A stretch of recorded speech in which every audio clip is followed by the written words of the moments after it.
Hi, and welcome to this week's Yarn Chat. My name is Nicole, and I'm the brains and the beauty behind Yarn Craft by Nicole. And today we've got a really fun episode. I've got some progress on some makes, and I'll talk a little bit about why I have so much progress on these makes.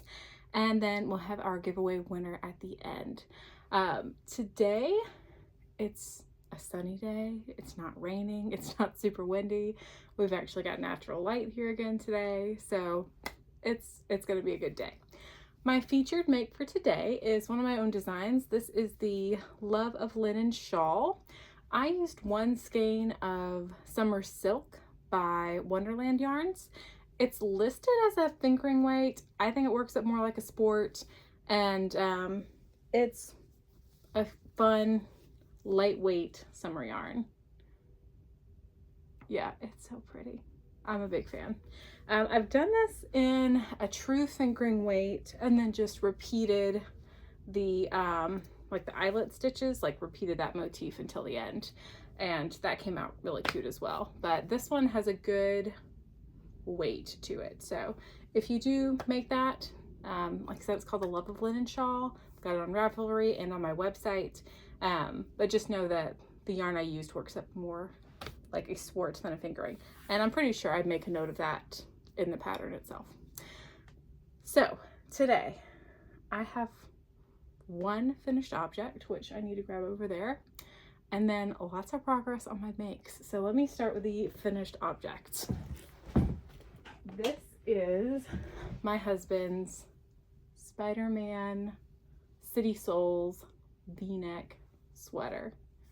Just get a look at that. I just, or last night, I steam blocked it. I am beyond proud of how this turned out. I had to do the bottom ribbing twice, and let me tell you, when I went to frog it, after I had emotionally prepared myself to redo slip stitch ribbing with fingering weight yarn, this yarn just would not frog. It is a 85% cotton, 15% alpaca. And just something about that alpaca, and probably the fact that it was slip stitch ribbing, it just would not frog. Like I had to do I just had to cut it out and then pull out all those loose ends and start again. Thankfully, I had enough yarn to redo it, and it looks like it comes in a lot. It's a pretty stretchy ribbing on the bottom, but I'm very, very proud of this. I did not use a pattern. It's all Tunisian knit stitch, and then all of the ribbing is slip stitch ribbing. I used a size H Tunisian hook and a size F hook for the slip stitch ribbing. You probably could go, like a lot of people will go down more than that for a ribbing. Like a lot of times I'll use a size F hook for fingering weight yarn and then like go down for ribbing. But for me, my tension on slip stitch ribbing is just so tight that it wouldn't have been doable that way. But I really like it. I freehanded the spider motifs. It's surface crochet. I'm gonna go in and I probably am not gonna use interfacing, but maybe just a little bit of fabric glue to make sure that those fibers don't come out. But I love it. I love it, and I love that it's done. It was a month late for his birthday, but I mean, it was almost done the first time I did the ribbing, close to his birthday, but just not quite there by the time his birthday came around. So, which means that I'm now done with both of my birthday projects, because I finished my mom's cardigan while she was visiting. And if you haven't seen our little reel on Instagram, it's very cute. I will go check that out, of us in our matching green cardigans. And I also have the Ravelry page for that updated. It's been kind of nice to document things on Ravelry. I've never really been into it before, but it feels nice to be able to just share with you like what I did, especially for things that don't use a pattern, or I mean things that do use a pattern so you can go find it. But yes, her pictures are just so cute, and it's great. And I was a little worried about the fit of the cardigan because I made it pretty oversized, because that's generally how she likes to wear things. And then I Made it a little bit shorter because she's a little petite. And then the arms, I actually had her try on while she was visiting, and like they hit her perfectly. It was great. And then my sister tried it on, who is about my height, about 5'6", 5'5", 5'6", and like the sleeves were just so short on her, and I did not think it would make that much of a difference, but it did. Like it fits my mom perfectly, and it won't fit anyone else the same way that it fits her, which I don't know, it makes me feel happy that she's got a truly custom cardigan. So I like that a lot. So that means I'm done with birthday projects, which means that I'm in full baby blanket making mode / I think I'm going to be able to start something for myself, a garment for myself soon. So let me show you what I've been working on. I think pretty much all of these are new. I guess I'll start with the Steep Club. Also, I have a Delicue project bag now, which I won with a make along that I was doing, and it's so nice. Like I get the hype. I get the hype now. So I think I showed you the February, I'm sure I did, the February colorway for Terrapin Fiberworks Steep Club. And then I think I also showed you the March colorway, which honestly, these go so well together. This was the March one, the green. She's a queen of greens. Like, she's so good. I'm like, perfection. So I started working up the grading squares that I'm making with these, and I'm using the Happily Ever After block pattern. Yeah, I think it's just called Happily Ever After block. It's in my Ravelry notes that I found on Pinterest, and it's from Crochet 365 Knit 2. But I decided, because each of these skeins I can make 5 squares with, and I'm going to seam them together and kind of have everything like pretty randomized in this blanket. But I thought it would be fun to start seaming them together like as I finish a colorway, so that I can see what it looks like with all the other ones, and so I can show y'all too. So I did that even though I haven't finished making up all the squares from those 2 months.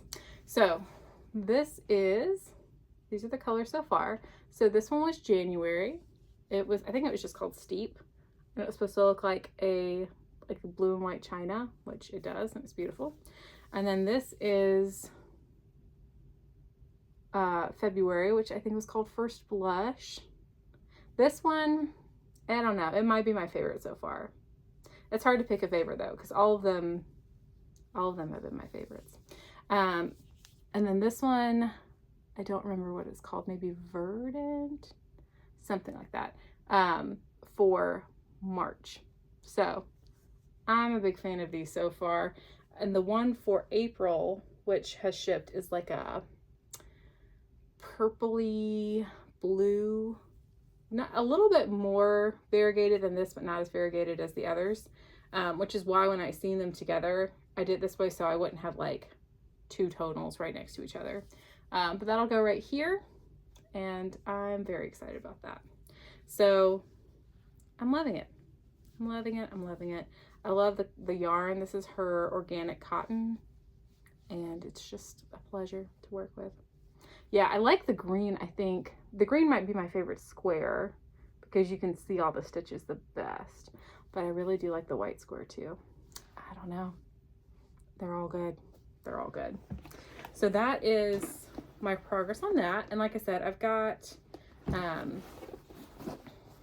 like 4 more of each of those, of the new colors to make. And I like that because you can just kind of do a square here and there. They don't take that long. It's like a ongoing project. So big fan of that.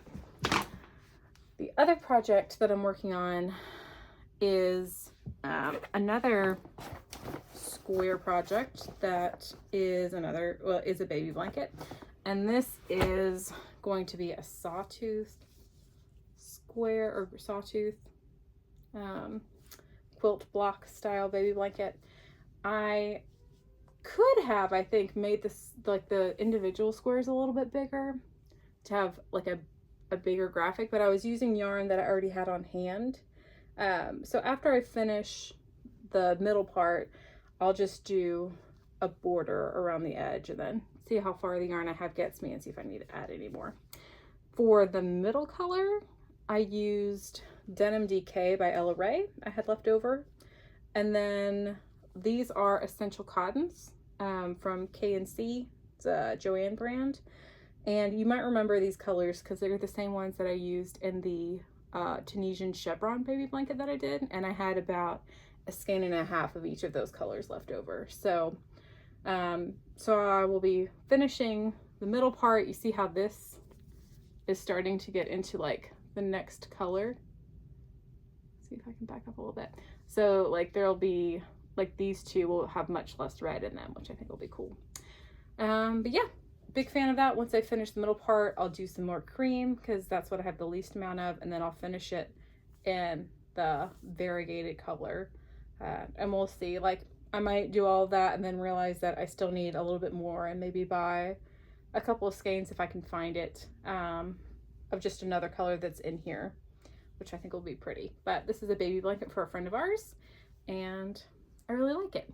My goal for this year with baby blankets is to start with what I have in stash and then add to it as I've needed to. And that's been really good to make sure that I'm using yarns that I bought and love and still have some leftovers of to get a project going.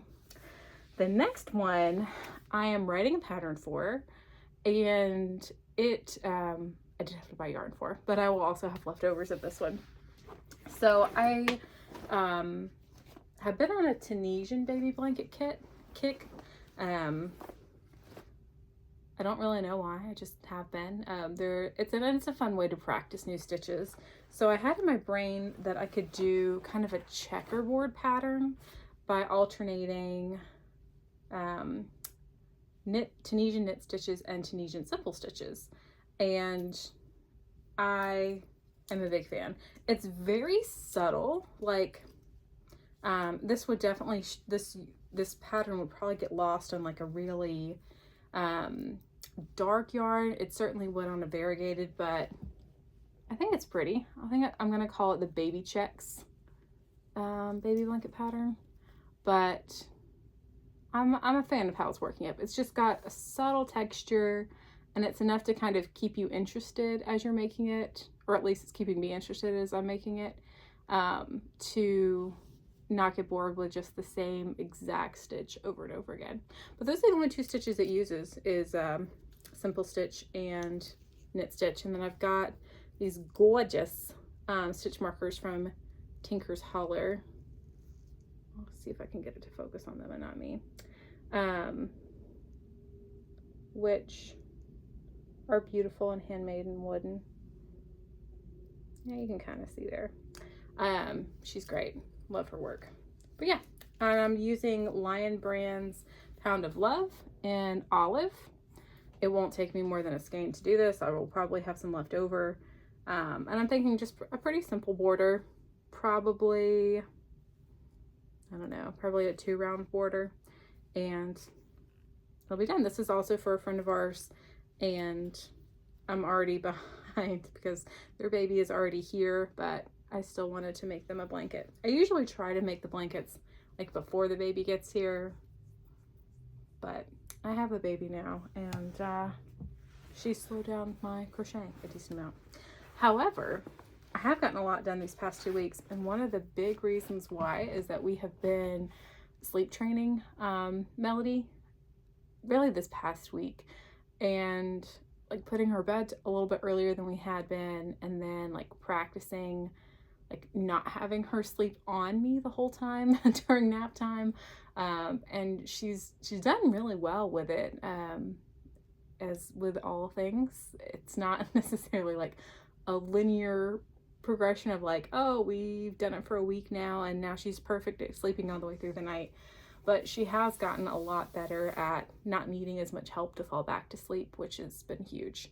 And the fact that she's going to bed like 7-ish instead of around 8, and like honestly with all the traveling we were doing, who knows, you know, what the day held about when we'd be able to get her to bed. Most of the time it was still by 8, but that being said, I've had a lot more time, which has been huge. So very happy about that and looking forward to continuing progress with baby girl sleep. The garment that I want to make for myself is from yarn I'm gonna frog. This was gonna be like a hexie cardigan. I'm sure you've seen those where you like make a hexagon and then you make a cardigan, but I didn't really have enough yarn for that with the skeins that I have. And the more I thought about it, the more I wanted to do a cardigan that is maybe just one color. And so I have these 3 gorgeous skeins from LaRue Cotton.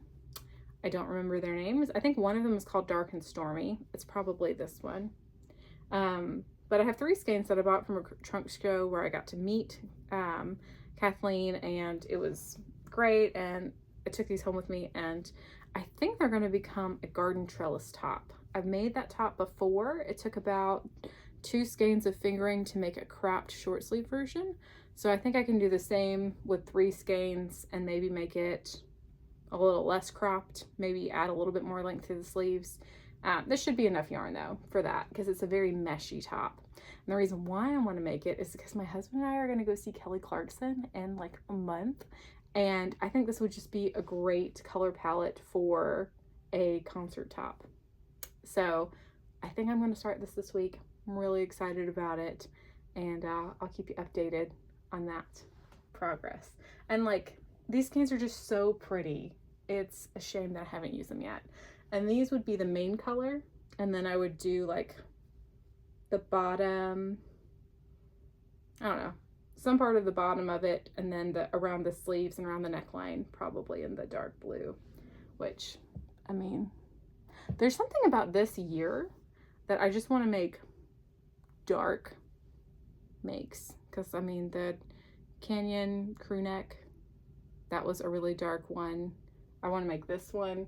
I've got some other things in there that are a little darker. I don't know, just a dark time color palette wise. So that is all of my whips, finished objects. And then I have one, oh, I have to show you this. So I don't think or maybe I showed this last week, the yarn chicken.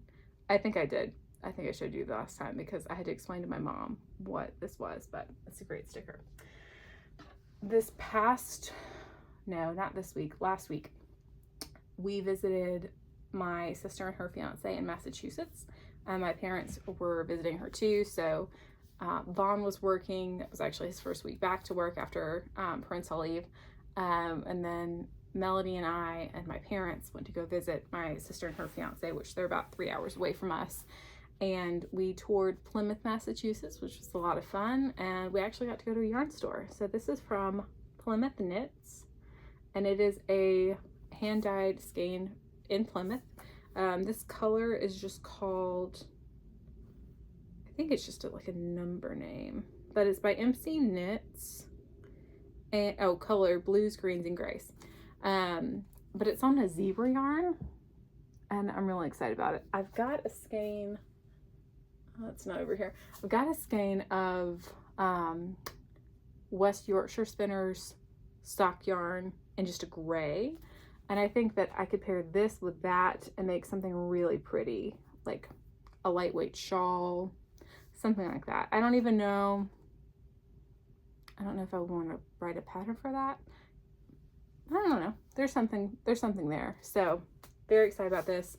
It's so soft. It is an 80/20, and I'm a big fan. So I believe that gets us caught up to everything we've got going on here. So now I am happy to announce the winner of the gorgeous skeins. In fact, let me grab them. And I might throw in some extra goodies too for our 1,000 subscriber giveaway, winning these 3 gorgeous skeins, and that is Key Rort. I'll try to put the comment over here below, but it's Kirot. And thank you so much for commenting and telling me about your milestone achievement this year. I believe it was using fingering weight, so that's perfect for this prize because these are all fingering weight yarns. I hope that you love them. If you would, email me at yarncraftbynicole@gmail.com and I will work to get this shipped out to you. And with that, guys, thank you so much for a wonderful week. I hope that you have a wonderful week going forward, or a wonderful 2 weeks. This is my second to last podcast in this location. We are going to be moving in less than a month, and that's what I can't let go of, is how excited we are for our new place. It's got a little bit more space. It'll be easier for me to walk Scoot and take Melody out with me, and be a little closer to the city for Vaughn as he goes into work. So I can't let go of the fact that we'll be moving again, and we'll be New Jersey residents next. So I'm excited about that, and I can't wait to tell you more about it in 2 weeks. Bye, guys.